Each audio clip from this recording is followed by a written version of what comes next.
Hari ini saya akan berbicara tentang kemakmuran atau kelimpahan. Tetapi mungkin dengan cara yang belum pernah saudara dengar sebelumnya. Dan alasannya adalah karena saya bergumul dengan topik kemakmuran ini cukup lama. Karena stigma teologi kemakmuran dianggap negatif oleh sebagian besar orang percaya.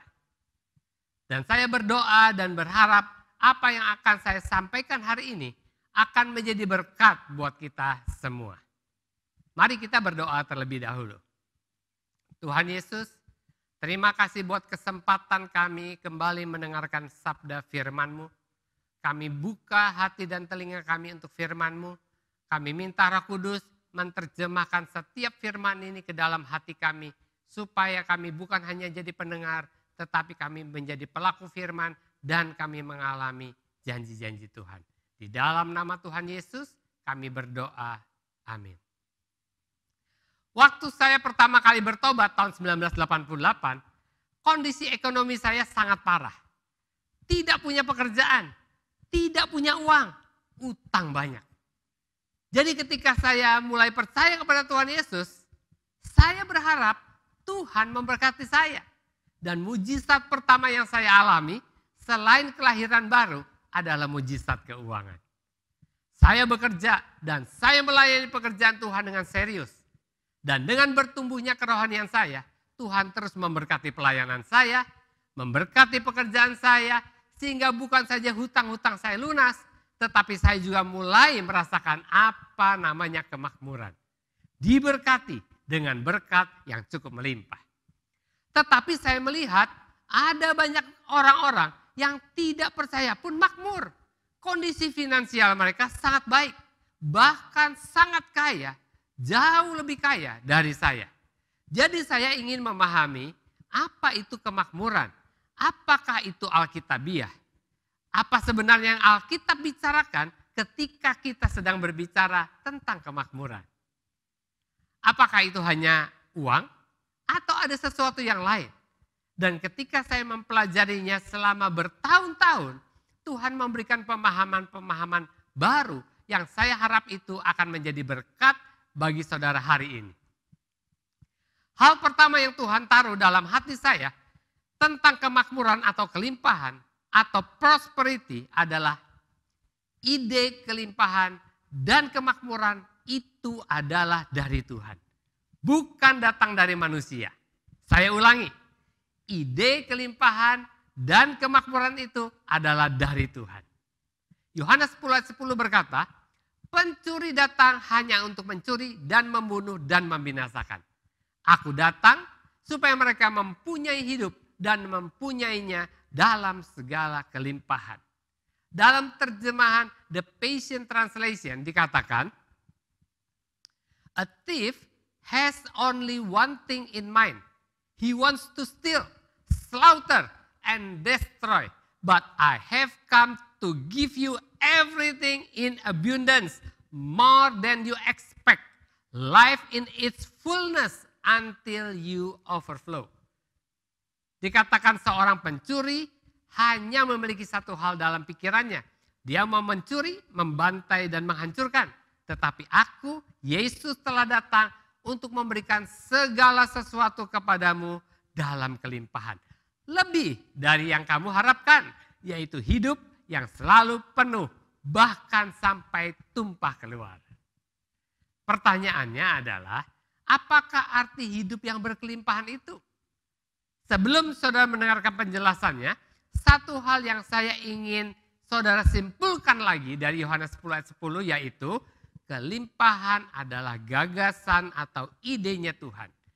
Hidup yang Tuhan mau berikan kepada saudara dan saya bukan sekedar hidup, tapi hidup dalam segala kelimpahan. Perhatikan baik-baik, ini hidup yang Tuhan mau berikan kepada saudara. Bukan yang saudara mau. Dikatakan, aku telah datang supaya kamu hidup dalam segala kelimpahan. Nah, sekarang bagaimana kita menerjemahkan hidup dalam segala kelimpahan itu dalam kehidupan kita sehari-hari? Bagaimana supaya hidup dalam segala kelimpahan itu bisa menjadi kenyataan? Mari kita buka dulu satu ayat yang lain. Dari Kolose 1 ayat yang ke-6. Dikatakan, Injil itu berbuah dan berkembang di seluruh dunia. Demikian juga di antara kamu sejak waktu kamu mendengarnya. Dan mengenal kasih karunia Allah dengan sebenarnya. Injil itu menghasilkan buah dan berkembang. Artinya apa? Artinya Injil itu seperti benih. Benih yang telah mencapai keberhasilan. Dan buah adalah bukti keberhasilan dari benih tersebut. Dan benih itu bukan hanya berbuah, tapi berkembang. Artinya bertambah banyak. Satu benih tidak hanya menghasilkan satu buah, tapi satu pohon. Dan satu pohon menghasilkan banyak buah. Dan banyak buah akan menghasilkan lebih banyak benih yang lain. Dan saat saya merenungkannya, saya tiba-tiba menyadari bahwa segala sesuatu yang Tuhan ciptakan, diciptakan dengan prinsip ini. Berbuah dan bertambah banyak. Sama persis seperti yang dikatakan oleh Yohanes 10 ayat 10 tadi. Aku datang supaya mereka mempunyai hidup, dan bukan sekadar hidup tetapi hidup dalam segala kelimpahan. Dan saya merenungkan hal ini untuk waktu yang cukup lama. Karena saya ingin memahami bukan hanya sekadar pengetahuan saja, tetapi saya ingin memahami dalam roh saya, apa itu? Apa artinya menjadi makmur? Apa dampak hidup berkelimpahan buat hidup setiap orang percaya? Perhatikan dunia di sekitar saudara. Segala sesuatu yang dibuat Tuhan di dunia ini dirancang dan diciptakan untuk bertambah dan berlipat ganda. Setiap rumput, setiap bunga, setiap pohon, setiap hewan, termasuk manusia, semuanya dirancang untuk bertambah dan berkembang biak. Sehingga seharusnya kita tidak merasa aneh bahwa kita ingin menjalani kehidupan yang berkelimpahan. Malah seharusnya aneh kalau kita tidak mengalami kemakmuran, kelimpahan, dan perkembangan. Kemakmuran, pelipat gandaan, dan kelimpahan adalah dasar dari segala sesuatu yang telah Tuhan ciptakan dan kerjakan. Karena itu kemakmuran, pelipat gandaan, dan kelimpahan seharusnya terjadi pada diri kita di berbagai aspek atau level kehidupan. Saya juga menemukan beberapa ayat yang mendukung kebenaran ini. Contohnya dari Mazmur 67 ayat yang ke-5 sampai ke-6. Let the people praise thee. Oh God, let all the people praise thee. Then shall the earth yield her increase. And God, even our God, shall bless us. Biarlah orang-orang memuji Engkau ya Tuhan. Biarlah semua orang memuji Engkau.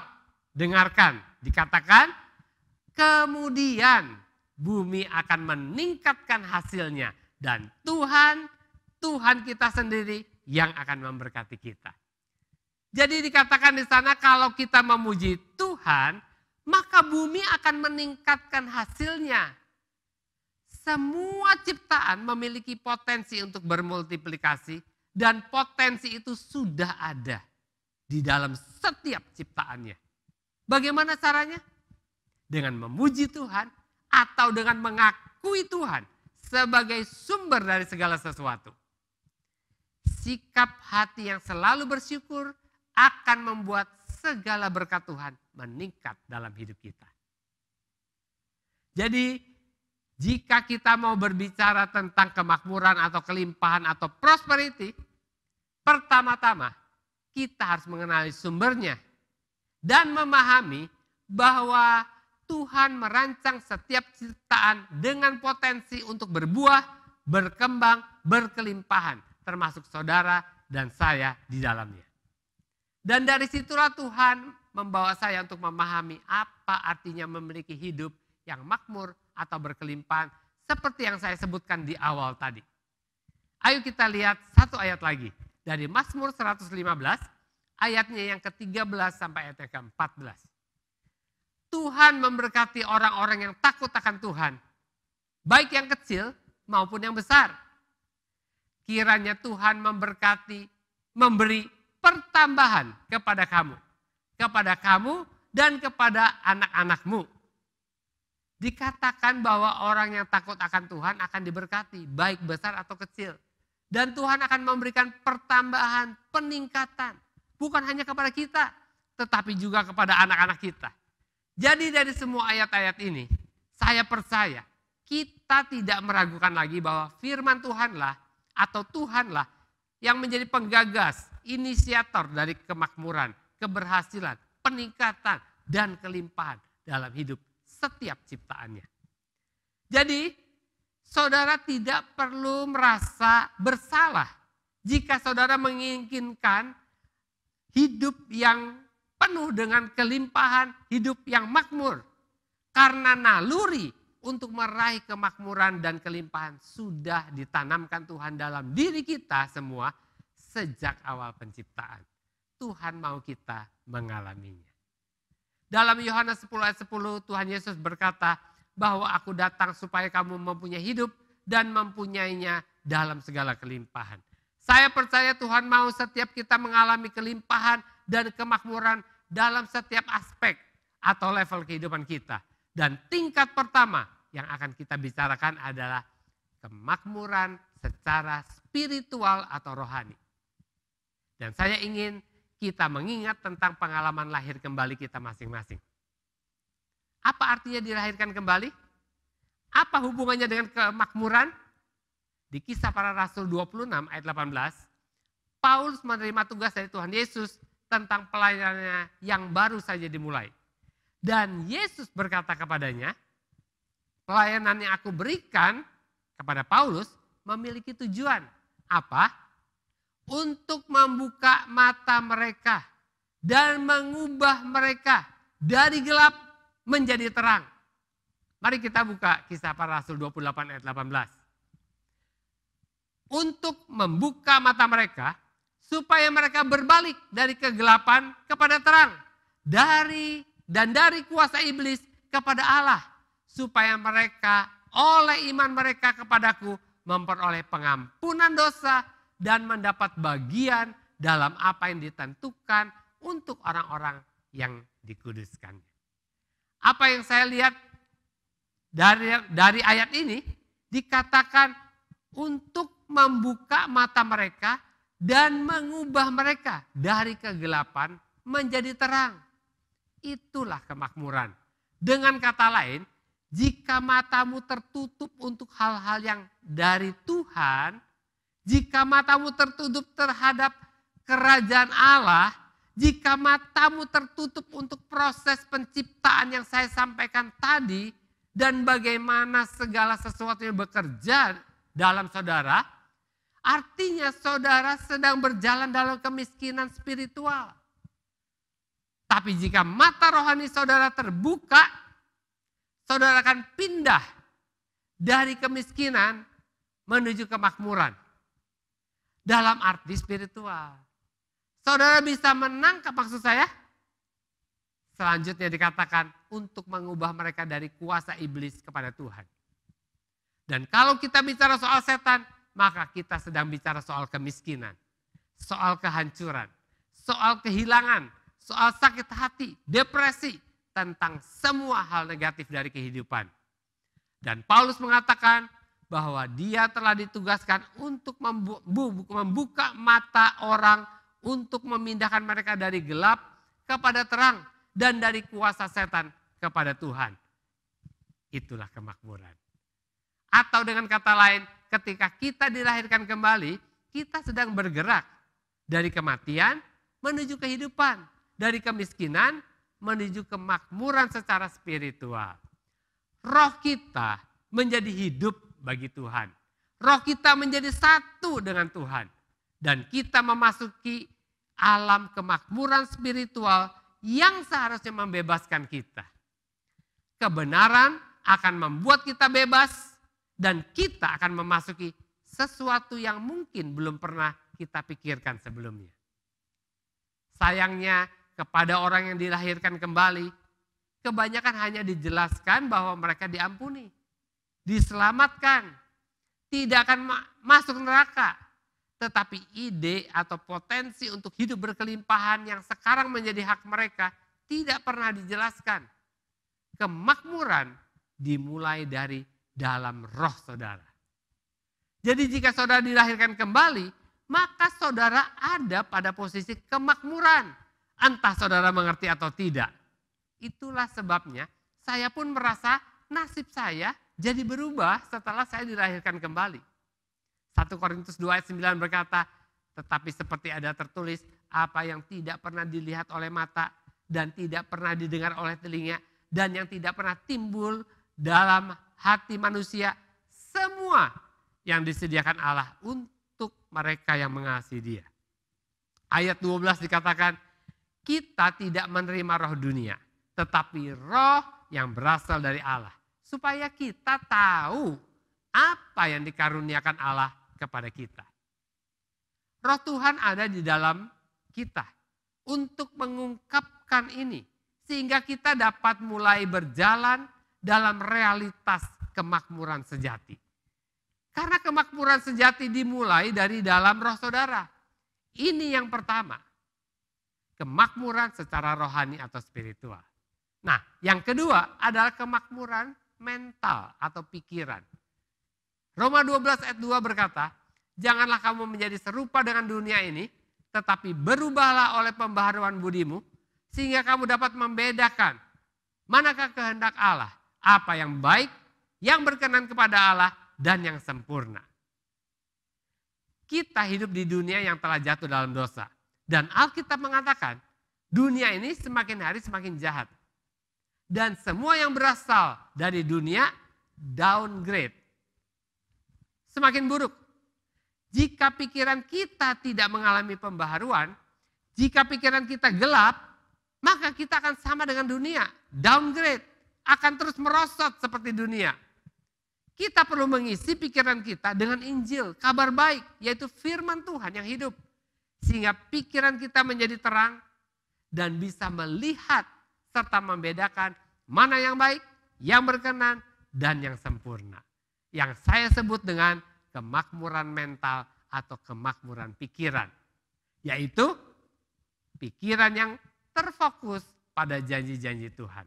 Yang kedua, pikiran yang percaya bahwa janji-janji itu untuk saya. Kehendak Tuhan itu sempurna. Tanpa kemakmuran pikiran, tidak mungkin kita bisa menyelami cara berpikirnya Tuhan. Pikiran yang sudah diperbaharui akan selalu setuju dengan pesan kemakmuran yang tercantum di dalam Filipi 4 ayat yang ke-8.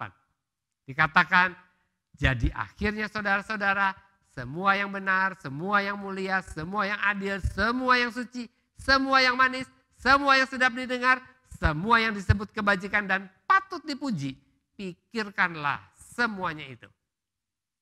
Yang ketiga, kemakmuran emosional. Apa itu kemakmuran emosional? Kemakmuran emosional itu sederhananya adalah buah roh. Galatia 5 ayat 22 dan 23 mengatakan, tetapi buah roh ialah kasih, sukacita, damai sejahtera, kesabaran, kemurahan, kebaikan, kesetiaan, kelemah lembutan, penguasaan diri. Tidak ada hukum yang menentang hal-hal itu. Kita dapat mengenali kemiskinan emosional seseorang dari cara dia bereaksi terhadap suatu keadaan yang tidak mereka sukai atau tidak mereka setujui. Waktu mereka marah, waktu mereka depresi, waktu mereka naik, turun, itu adalah bukti kemiskinan emosional. Orang yang memiliki kemakmuran emosional akan membiarkan Roh Kudus yang menguasai emosi mereka. Sehingga kondisi emosi mereka stabil. Justru kasih, sukacita, penguasaan diri secara otomatis akan bertambah-tambah untuk mengatasi situasi yang tidak baik. Kalau saya tanya, siapa di antara saudara yang menginginkan lebih? Kebanyakan semua orang akan menjawab, ya saya mau lebih. Tanpa tahu apa yang sedang saya bicarakan. Dan itu adalah sifat ilahi. Sifat dari benih ilahi yang memang ada dalam diri setiap orang. yaitu keinginan untuk selalu berkembang, meningkat, berkelimpahan. Apakah saudara ingin lebih dikasihi? Apakah saudara ingin lebih bersukacita? Apakah saudara ingin dipromosikan untuk jabatan yang lebih tinggi? Apakah saudara ingin memberi lebih untuk pekerjaan Tuhan? Untuk tanah gereja misalnya? Apakah saudara ingin lebih diurapi, dipakai Tuhan, diberkati dalam pekerjaan? Saya yakin semua orang akan menjawab, ya. Saya yakin di dalam hati kita semua, kita menginginkan hal tersebut.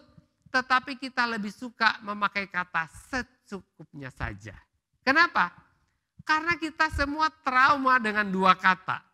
Yaitu yang pertama keserakahan dan yang kedua adalah teologia kemakmuran. Saya ingin saudara selalu ingat bahwa saudara adalah ciptaan Tuhan yang dikaruniai potensi untuk berbuah dan berkembang. Kalau saudara sudah dilahirkan kembali, maka saudara sudah pindah dari gelap kepada terang.